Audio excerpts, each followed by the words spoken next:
ನಮಸ್ಕಾರ ವೀಕ್ಷಕರೇ, ನಾನು ಅಂಬರೀಶ್. ಜೊತೆಯಲ್ಲಿ ನ್ಯೂಸ್ಗೆ ಸ್ವಾಗತ. ಬೆಂಗಳೂರು ನಗರದಲ್ಲಿ ಮತ್ತೆ ಟೋಯಿಂಗ್ ಸಮಸ್ಯೆ ಆರಂಭವಾಗುತ್ತಿದೆ ಎಂಬ ಸುದ್ದಿ ಕೇಳಿಬರುತ್ತಿದೆ. ನೋ ಪಾರ್ಕಿಂಗ್ ಪ್ರದೇಶಗಳಲ್ಲಿ ವಾಹನಗಳು ನಿಲ್ಲಿಸಿದವರ ಗಾಡಿಗಳನ್ನು ಟೋಯಿಂಗ್ ಮೂಲಕ ತೆರವುಗೊಳಿಸಲು ಸರ್ಕಾರ ಕ್ರಮ ಕೈಗೊಳ್ಳುತ್ತಿದೆ.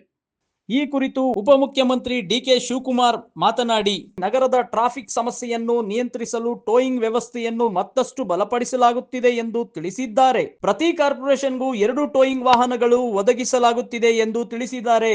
ಇದರಿಂದ ನಗರದಲ್ಲಿ ಟ್ರಾಫಿಕ್ ನಿಯಂತ್ರಣ ಸುಗಮವಾಗಲಿದೆ ಎನ್ನುವ ನಿರೀಕ್ಷೆ ಇದ್ದರೂ ಕೂಡ ವಾಹನ ಸವಾರರಲ್ಲಿ ಮತ್ತೆ ಟೋಯಿಂಗ್ ಆತಂಕ ಶುರುವಾಗಿದೆ. ಎಲ್ಲಾ ಕಾರ್ಪೊರೇಷನ್ಗೂ 2 ವೆಹಿಕಲ್ ಕೊಟ್ಟಿದ್ದೀವಿ. ಎಲ್ಲ ಟೋ ಮಾಡಿಕೊಂಡು ಪೊಲೀಸ್ ಅವ್ರನ್ನ ಸಹಕಾರ ಕೊಟ್ಕೊಂಡು ಎತ್ಕೊಂಡೋಗಿ ಬಿಸಾಕುವಂತದ್ದು. ಈಗಾಗಲೇ ಹೇಳಿದ್ವಿ ನಾವು, ವೆಹಿಕಲ್ ಬಂದಿದೆ, they will start there job.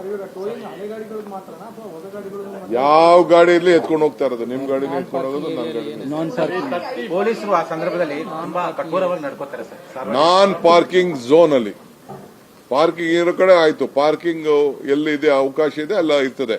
Parking ಇಲ್ಲದೆ ಹೋದ ಜಾಗದಲ್ಲಿ ಎಲ್ಲೆಲ್ಲಿ ನಿಲ್ಲಿಸ್ತಾರೆ ಅದನ್ನ ಟೋ ಮಾಡ್ಕೊಂಡು ಎತ್ಕೊಂಡು ಹೋಗುವಂಥದ್ದು. ಎಲ್ಲಾ ಕಾರ್ಪೊರೇಷನ್ಗೂ 2 ವೆಹಿಕಲ್ ಕೊಟ್ಟಿದ್ದೀವಿ. ಎಲ್ಲ ಟೋ ಮಾಡಿಕೊಂಡು ಪೊಲೀಸ್ ಅವ್ರನ್ನ ಸಹಕಾರ ಕೊಟ್ಕೊಂಡು ಎತ್ಕೊಂಡೋಗಿ ಬಿಸಾಕುವಂತದ್ದು. ಅಬಂಡೆಂಟ್ ವೆಹಿಕಲ್ಗಳು ಎಲ್ಲೆಲ್ಲಿ ಗಾಡಿಗಳನ್ನ ರೋಡಲ್ಲಿ ನಿಲ್ಲಿಸ್ಬಿಟ್ಟು ಹಳೆ ಗಾಡಿಗಳು ನಿಲ್ಲಿಸ್ಬಿಟ್ಟಿದ್ದಾರೆ, ಅದನ್ನೆಲ್ಲ ತುಂಬಿಕೊಂಡು ಹೋಗಿ ಕೆಲವು ಜಾಗನ ನಿಗದಿ ಮಾಡ್ತಾ ಇದೀವಿ. ಕೆಲವು ಜಾಗನ ರಿಕ್ಲೈಮ್ ಆಗಿರೋದು ಈ ಲೆಗಸಿ ಡಂಪ್ ಸೈಟ್ಗಳಿದೆ, ಪೊಲೀಸ್ ಅವ್ರಿಗೆ ಅದನ್ನ ಹ್ಯಾಂಡ್ ಓವರ್ ಮಾಡ್ತಾ ಇದೀವಿ. ಅಲ್ಲೋಗಿ ಡಂಪ್ ಮಾಡೋಂಥ ಕೆಲಸನ ನಾವು ಮಾಡ್ತೀವಿ. ಯಾರು ರೋಡಲ್ಲಿ ಸುಮ್ಮನೆ ಗಾಡಿ ನಿಲ್ಲಿಸ್ಬಿಟ್ಟು ವಾರ ಗಟ್ಟಲೆ 15 ದಿನ 20 ದಿನ ರೋಡಲ್ಲಿ ನಿಲ್ಲಿಸಿರೋ ಗಾಡಿಗಳನ್ನೆಲ್ಲ ತುಂಬಿಕೊಂಡು ಹೋಗ್ತಾ ಇರ್ತೀವಿ. ಯಾರನ್ನು ಟ್ರಾಫಿಕ್ಗೆ ತೊಂದರೆ ಆಗೋ ರೀತಿ ಕೆಲವರೆಲ್ಲ ಹಳೆ ವೆಹಿಕಲ್ಗಳನ್ನ ನಿಲ್ಲಿಸಿದ್ದಾರೆ. ಸೊ ಅಬಂಡೆಂಟ್ ವೆಹಿಕಲ್ಗಳಿಗೆ ಹೊಸ ಜಾಗನ ಕೊಟ್ಬಿಟ್ಟು ಅಲ್ಲಿ ಎತ್ಕೊಂಡು ಹಾಕ್ತಾ ಇದೀವಿ.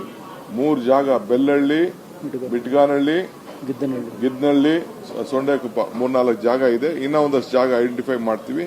ಅಲ್ಲೋಗಿ ಗಾಡಿಗಳನ್ನ ಬಿಸಾಕಕ್ಕೆ ಪೊಲೀಸ್ ಅವ್ರಿಗೆ ಅವಕಾಶನ ನಾವು ಮಾಡಿಕೊಡ್ತಾ ಇದೀವಿ.